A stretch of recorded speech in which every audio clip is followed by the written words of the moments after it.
Welcome to the Workamper Show, brought to you by Workamper.com. This podcast helps you discover how to finance your RV travel dreams. Each one of our episodes will introduce you to people who are already living the RV lifestyle or to work camping opportunities all around the U.S. You'll also learn how to hit the road the right way and make the most of every opportunity. Now let's turn over today's show to your host, Greg Gerber. Today I'm interviewing a man who's been RVing with his wife for more than 9 years. What makes their situation is unique is that they work remote jobs in addition to work camping positions. Today's episode is brought to you by the featured employers at Workamper.com. These Workamper employers have taken the extra step to share some photos and detailed information about their Workamper programs with you. Be sure to check them out today. Opportunities exist for couples, solos, and families, whether they're full-time, part-time, seasonal, or even long-term jobs. Some are income opportunities, and others involve volunteering at locations throughout the United States. Go to www.workamper.com/FE to meet the featured employers today. If you are an employer looking to hire work campers, then you can learn about the benefits of year-round recruiting by becoming a featured employer. Visit www.workamper.com/FE details. Ari Adler and his wife Jessi are originally from Michigan. When they first started RVing, they lived in a Class B motorhome. Today, they have a 30-foot Airstream Flying Cloud travel trailer that was specifically designed for people who work remote jobs or run businesses from their RVs. They both have remote jobs that require efficient workspaces. The designers of the Flying Cloud model removed a bunk bed in the back of the trailer and created an office in its place. The office features a desk and filing cabinets, which gives the Adlers a dedicated space separate from their living quarters. The extra space is essential for Jessi, who works a 100% remote job for a public relations agency. Ari also works as a freelance writer and editor. However, because he has more flexibility with his freelance schedule, Ari started picking up work camping jobs too. They are usually volunteer positions at state parks that often come with a free RV site, which reduces living expenses. The Adlers spend about 9 months a year in their RV, but return to Michigan in late fall through the holiday. To tell us how he and his wife combine working remotely with work camping and opportunities to enjoy different travel experiences, please welcome Ari Adler to the show. Thanks for joining me today, Ari. I really appreciate the time. Tell us a little bit about yourself, like how long you've been RVing. My wife and I have been RVing about 9 years now. We started in a Class B, so we had a converted van. We did that for a number of years, and then we just recently, in the last couple of years, moved into a Airstream Flying Cloud. We have a 30-foot trailer. We are now towing our RV with what used to be the entire RV, so that was quite a change, but we've enjoyed it. You still have the Class B? We do now. We Okay. sold that. We were thinking about towing something with it, and that wasn't going to work, so we ended up finding this. It's actually the Flying Cloud office model that Airstream makes. And with my wife having a full-time remote job, that was a huge selling point for her. What was it like to live at a Class B on a full-time basis? We are about 3/4 time. So we still have a sticks and bricks house in Michigan, and we are there generally in late fall and through the holidays. And then we hit the road again in late December, early January. But yeah, it was part of the reason we changed our rig was because we started doing remote jobs and decided we didn't need to sit on a couch in a house. We could go see parts of the country we hadn't been to before. And then what kind of led us into our work camping experiences too.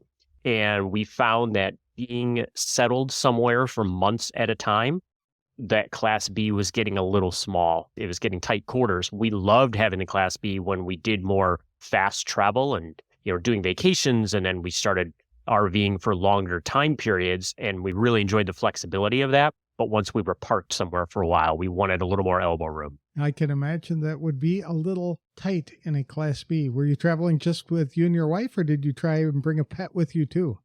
We did have a cat for a while. He passed away a couple of years ago. So that was always interesting too in the Class B because you don't have a lot of floor space. So it wasn't the cat that was in the way, but it was all of his things, the litter box, the water dish that Jessi, my wife, and I would knock over much more than the cat ever did. And dealing with that, we like having the additional room of that trailer now.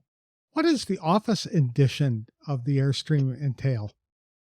So what they did was Airstream got smart. They realized a lot more people were working remotely. And like us, we had originally looked at buying some sort of a trailer and converting part of it into an office. And what they did was, if anybody's familiar with it's the Flying Cloud bunk model. So there's a bedroom up front, and then they would have bunk beds in the back for the kids. They took the bunk beds out of the corner and converted that into an office. So it has a built-in desk. It comes with a really nice office chair. It has cabinets for storage and hanging folders. That they really did it all up. And, when we saw that, we fell in love with it. We had not intended on buying an Airstream, but when we saw that model ready to go for what we needed, that was a big selling point for us. It really is amazing to me how many RV manufacturers have not realized how many people actually live and work in their RVs and accommodate space for that. And that was a big thing too. And in addition to the overall elbow room and storage space of, say, having a Class B, having a van versus the trailer, what was difficult for us on a daily basis was converting it. So we did have two workspaces. We had one in the back and we had one in the front because the front seats turned around. But it meant putting up tables, taking down the bed every day and turning it into a couch. And especially when we were parked somewhere for a while, that day-to-day grind got a little old after a while. So when we looked for something different, we wanted something with dedicated spaces for the bedroom and perhaps somewhere to work. We weren't necessarily looking for a 30-foot trailer. That's a little bigger than we had in mind. But when we saw that it had everything ready to go, that's why we ended up going with that larger unit. You'd mentioned that you have remote jobs. What kinds of things do you do? So Jessi works for a public relations agency that is 100% remote. They have always been a remote company, so their entire team is spread out across the country. And then I do freelance work. I do writing and editing. And then in the past few years now, I've started picking up these Workamping gigs as well as a park host, and that has helped to supplement what we're doing as well. When you are applying as a work camper to be a park host, is there ever any pushback from the employers on you being a single part of a couple? A lot of people want to hire just the couples. Yeah, that's a good question. That is something that when I look for positions that are open, that's one of the things I look at initially is, do they require, first of all, are the hours required by person or by site? That's a big thing. And then if it's by site, then I can usually figure out either from their posting, or if not, I'll reach out and contact them and say, we're willing to do all of these hours, but it would be just me and not Jessi involved. And usually the ones I've worked for, they don't care. They're interested in getting the hours in and not necessarily how many people are doing that. So that's worked out very well. That only makes sense when you think about it. Who cares if the job requires 20 hours a week and one person does 40? I guess unless a company like a campground needs two people working at the same time, one in the front and one in the back. And that tends to be the issue a lot of times. And it tends to be more, I think I've discovered, at least anyway, in the sort of the private RV parks, is they want a couple because they need somebody at the front desk and they maybe need somebody out doing maintenance. State parks is where we've done most of our work camping. They tend to be more, look, we need the hours put in because we need somebody working the hours, and they don't care which one of us is doing it. So what attracted you to RVing and work camping in the first place? We've been avid campers for years and then started getting into RVing so we could travel further and not be in a tent. That was, I think, the last time we went tenting, we ended up in a big rainstorm and the tent was flooded. And at that point, Jessi said, okay, we're done. What else can we do? So we ended up doing the RV. And what we found was we would take shorter trips and then longer trips. And after a while, we realized every time we left home to go out on the road, we were staying out longer and longer. And now we're up to about 9 months on the road every year before we come back for the holidays, be with family, take care of medical appointments, anything we need to do to catch up for the year and reset. And then we're back out on the road again. Do you folks have kids? We have 2 grown daughters. Okay. So it's worked out well. One of our daughters lives in our house. So when we're on the road, somebody's taking care of the house and we don't have to worry about it. What do you like most about the experience? Being out on the road as much as we are, getting to spend that time somewhere, getting to spend the time just traveling and seeing this country and meeting people from all over. It's been a great opportunity to check off national parks, just check off a lot of the state parks that we visit that are just beautiful, and getting to learn about people in their communities and what's going on across the country. And so we've enjoyed that. And the work camping experience has allowed us to really settle in somewhere. And what we found as we've started RVing more is we forced ourselves to slow down a little bit. I think when people first start RVing, especially if they're going to do it long term in terms of number of months you're going to be on the road, we all tend to start out with that sort of vacation mindset, which we all started out with, which I have a week's vacation, I have 2 weeks vacation. How much can we pack in? And that's just, it gets tiring when you're on the road that much if you're going to move that quickly. And so slowing down helped us with the fatigue. It helped us with the cost because you're not spending as much fuel running around constantly. But the other thing we found is by settling into an area for weeks or months at a time, you really get to know that area. You get to know the people there. You get to know the community. If you get to know enough locals, you find out the places where they like to go, whether that's the great restaurant that's off the beaten path or maybe the hiking trails that aren't really in the guidebooks. That's what we really enjoy about it. I know that from my experience as a full-time RVer for 3 years. I visited all 48 lower states at least once during that period, but it meant I was traveling every 3 to 5 days. And that can get exhausting. So I like your approach of being able to settle in one area and use your RV wherever you've got the RV parked for the work camping job, and then serving that as a base to do all the activities in that region. That has worked out very well. And that's what draws us to the work camping, especially for the parks and being able to settle in somewhere. And then, like you said, that's a perfect example, is use it as a base camp. We spent, I think it was 2 summers ago now, we were in Utah hosting at a state park, and that became our base camp. And so for that summer, those 4 months that we were there, we checked off all 5 of the national parks in Utah. We checked off Great Basin over in Nevada, which is just across the Utah state line, and numerous state parks in Utah. The whole state is just beautiful. And that gave us the time to be able to jump out and do something a lot of times just on weekends, because that's when Jessi's available because of her full-time job. And so that's a great opportunity to be able to do that.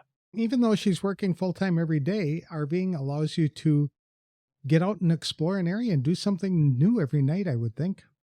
Oh, absolutely. And that's one of the things that she's commented on a few times, is she may still be sitting at a desk all day long, but at the end of the day, you shut down the computer and you step outside. And we recently were at the Grand Canyon this year. It was towards the end of our trip for this year. And it was amazing being able to step outside and say, oh, let's go run down the road and go see the Grand Canyon and see what's happening at sunset. It's an amazing experience. Have all of the work camping jobs you've had been camp host positions?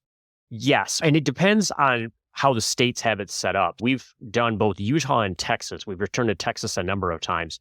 And what I tend to do is either we'll do campground hosting, and then like in Utah, I also supplemented, because it was such a small campground, there wasn't a lot going on, but they also needed help with the maintenance team. So I would help them with other things throughout the park that needed maintenance. One of the parks that we were in Texas was a day use park, but they still needed help because they needed people on, either they do maintenance or you can work at the visitor center, that sort of thing. And I'm assuming other states do this, but we know in Texas, they tend to break the units. So they will have campground hosts and they will have maintenance hosts. And even if you're at a state park that has a campground, you can go work as a maintenance host, which means you're not dealing with campers. You're just literally dealing with maintenance and upkeep of the day use areas and that kind of thing. Which one do you prefer the most? I like being on the maintenance team. I think that's just because it's really more of sort of a set hours type of thing. So if you're on the maintenance team, I knew that I was clocking in a certain hour, and when I was done at the end of the day, I was done and I was free to do whatever I wanted to do. When you are a campground host, like we were in Utah, the same idea of I'd have basic hours I was going to work for them helping with maintenance. But then the rest of the time we were at our campsite, we were either on duty or off duty. And if you're on duty as a camp host, you're on duty no matter what time of day it is, that people are going to either check in or need help with something or need information. And so you're always on call when you're a campground host, whereas when you're on the maintenance side, it's really an on and off situation. That's a good point. When you're looking for a job, are you looking for the position first or the place that you would rather work? For example, do you find a place, I really want to work for that campground, and you start applying there? Yeah, we tend to start looking at an area we want to be in and then see what's available. And it has helped. Like I said, we've returned to Texas a few times. And I think part of that is because I'm already in the system in Texas. So I know how it works. They've got all my information. It's much easier to apply to positions. I've got references already from other state parks at the state. So that has helped. But yeah, we'll look at where do we want to go. Texas is almost a country unto itself, right? It's so large. So there's a lot of different places to go there. But for example, we were interested in going to Utah. That one summer we ended up working there. We didn't intend to work camp there, but we said, well, we really want to check out Utah and everything we'd heard about it and all the national parks there. And I suggested to Jessi, I said, let's see if there's a park we could host at. And again, make that our base camp. And so that's how we ended up working at the Utah State Park for a summer. Are these paid positions or are you volunteering? We have done all state parks, and so that is all volunteer positions. Your pay is that you get your site, so you'll get a full hookup site. And that's something a lot of people, I think, don't realize when you do work camping is even if you're in a situation where one of the state parks we're at was day use only, there's no campground there, they still have 4 full hookup sites that they use for the volunteers to come in. If you are at a more rustic campground that doesn't have hookups for campers, usually that work camp site will still be full hookup. And they do that because they know we're going to be living there for months at a time.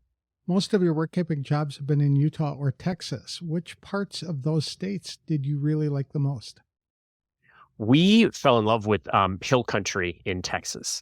We were at the LBJ State Park, which is right across the road from the national park. So that's where the Texas White House is. And then the state park is right across the road.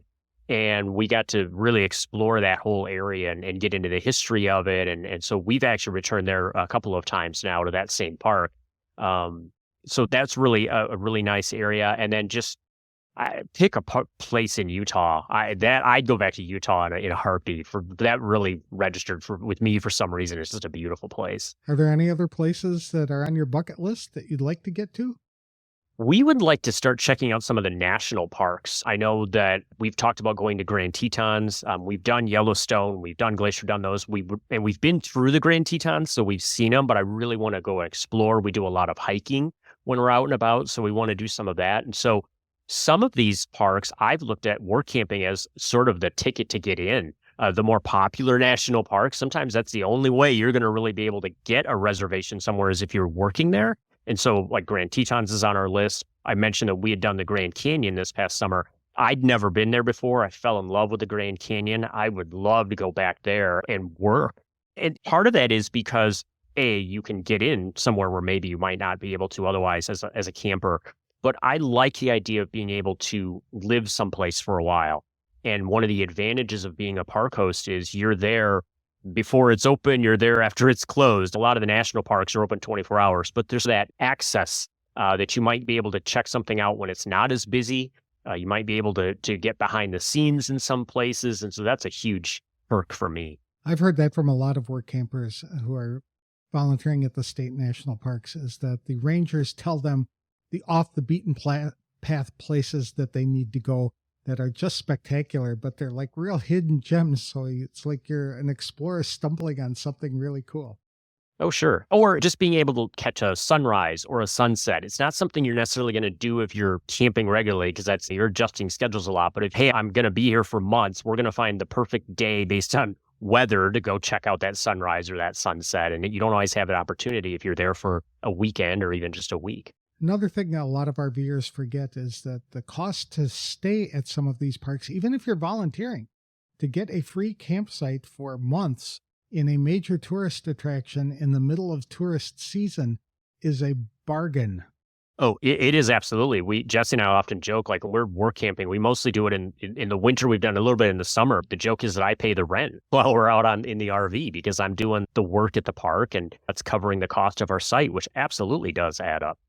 Have you faced any challenges while you've been on the road and enjoying this lifestyle? One of the challenges we face is because Jessi has a full-time remote job and she works all week long and has the weekends off. Well, when our parks and campgrounds busy, it tends to be the weekends, right? And so we actually thought initially we wouldn't be able to do this. We're like, if I want to be able to go with her and we go exploring on the weekends, how does that work? Because aren't my volunteer hours going to be during the weekend? And we have been able to work with the management teams at the parks we've been at to be flexible. There are times when we need to be around for the weekends to help them if it's an extra busy time. But if they have enough hosts, we've been able to work out some flexible schedules where we can take off for even a long weekend and go explore. And we were able to do that.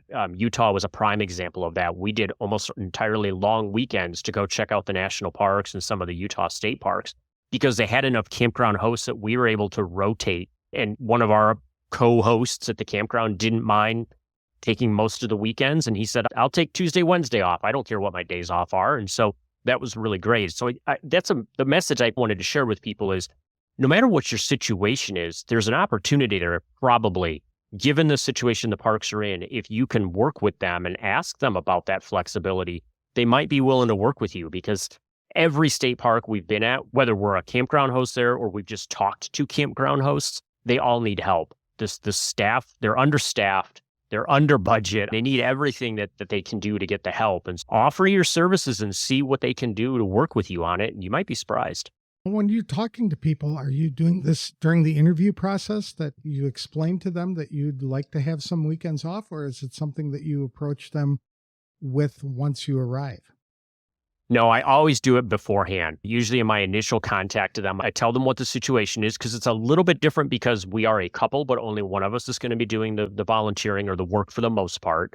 So I let them know that. And then the other thing is I also let them know that what our situation is with Jessi's work schedule and how we would appreciate some flexibility to be able to take some time off with the understanding that if there's something big going on a busy weekend, we understand that has to be done. And everybody's been able to work with us so far. So that has been great. And it's worked to their advantage at times because Jessi isn't on the regular volunteer schedule usually, but the LBJ State Park that we worked at in Texas that I mentioned has a historic farm. So they do reenactment. They have everybody dresses up in period clothes and they do that with staff and they also do it with volunteers.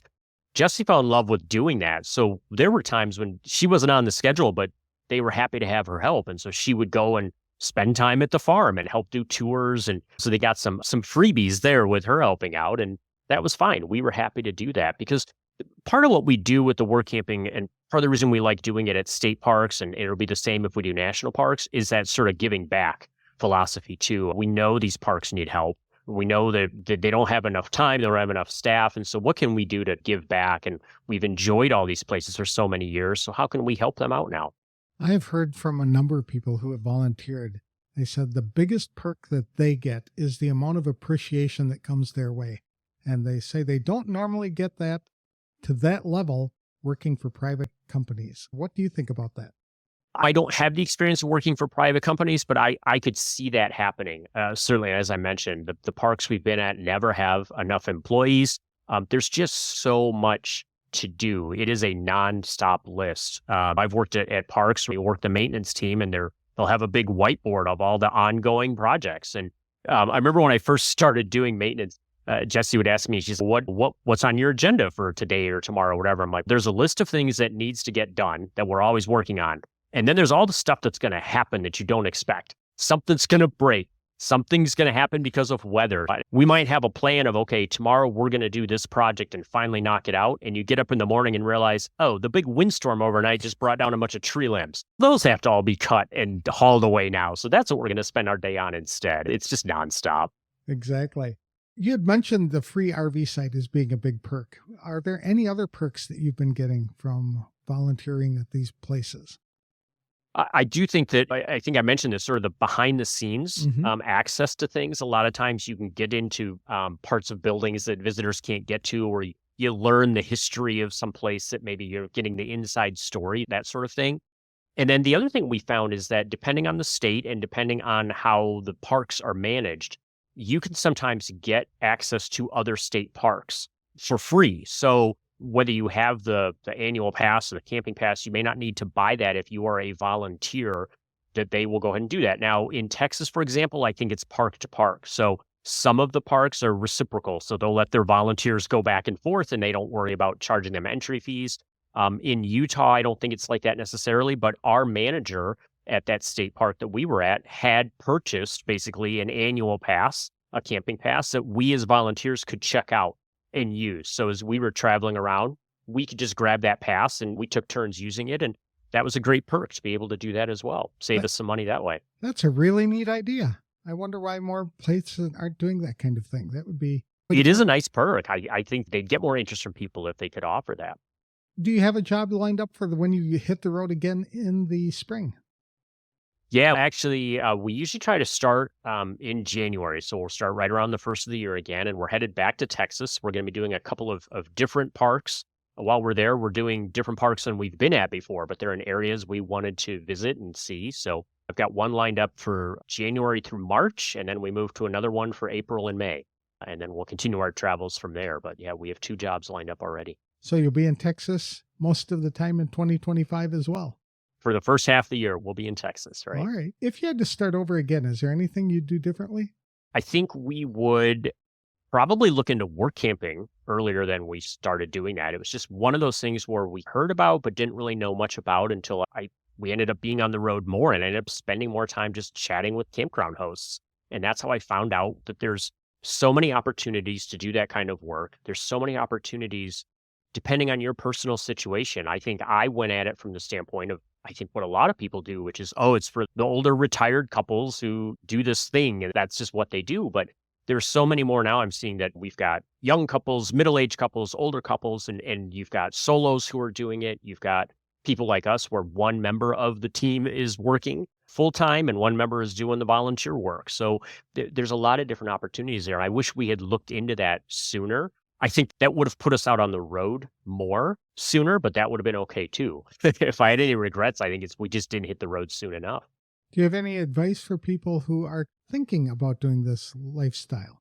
Yeah, I think start doing your research and reach out to different places you might want to be. And anytime you are at a park, take a look at what's going on with the campground hosts or the park hosts and stop and talk to them. And we've had people stop and chat with us about what we do. And I'm always happy to share our experiences.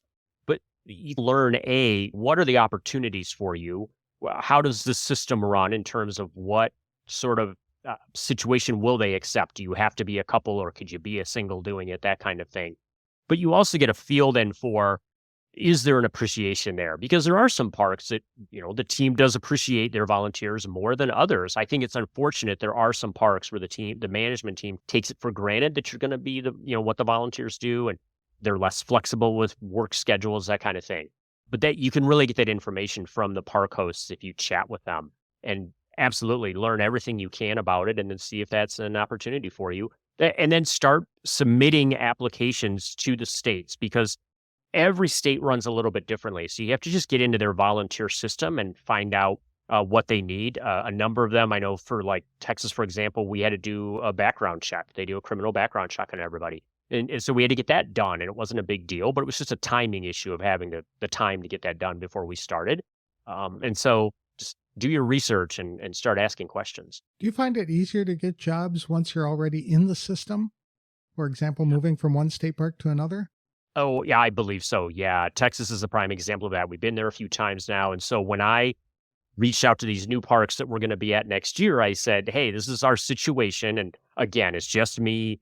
We would like to have some weekends to go exploring, that kind of thing. But if you need a reference for how we've made that work in the past, here are parks we've worked at, and here's the team there. And I've had people write back and say, yeah, I think we can work with you, and we've got your references, and they spoke very highly of what you did. So they feel more comfortable. And I think once you're in the system, you know how it works, but B, you also have employers who can talk to your potential employer and give you a good reference, and that always helps. If people wanted to connect with you, to ask you some questions, or just to make friends, how would they get a hold of you?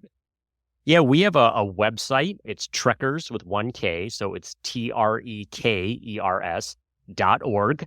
And then we have a YouTube channel. But if you go to the website, trekkers.org, that has information on how to reach us either directly, or you can go check out our YouTube channel, or all of our social media. Everything's linked through there. What do you do with the YouTube channel? We started our YouTube channel actually back in 2019. We had this crazy idea. It was, because we're from Michigan, it was the centennial of the state park system. So we said, what if, to help celebrate the 100 years of state parks in Michigan, we went to every state park and did a video about it, stayed there or did a review of what's in the area, that kind of thing. And there are 103 state parks in Michigan, and we visited all of them, which we always joke now. We say we highly recommend you visit every state park in Michigan. We do not recommend that you do them all in one year. That was a crazy schedule. So we had this idea, and we kicked off a YouTube channel to do that. And then as we wrapped it up, people said, okay, now what are you going to do? Where are you going next? And so we've ended up keeping the YouTube channel going, and we do reviews on where we camp. We share experiences of our hiking that we do in different places. We give kind of tips and tricks about things for people to see. And we have found that people have either used our videos for planning purposes, which is great, or we have another segment of our audience and followers who say, that's not a place I'm ever going to get to. I love that you showed it to me. And so that's great to hear from folks. And that's what keeps us going with our YouTube channel and why we put the work into doing the videos. I would imagine a bunch of people watch the videos and put it on their bucket list that they want to get there someday. Yeah, absolutely. That we hear that from people that say they're planning a trip or they never knew about a place, but now that they've seen this, they want to go experience it for themselves. And we really like hearing that from people. Thank you very much, Ari, for your time today. This has been great, and you've been inspirational to other people in showing a way to make work camping work in a unique situation where both people can't work. Yeah, thanks, Greg. It's been great sharing our experience.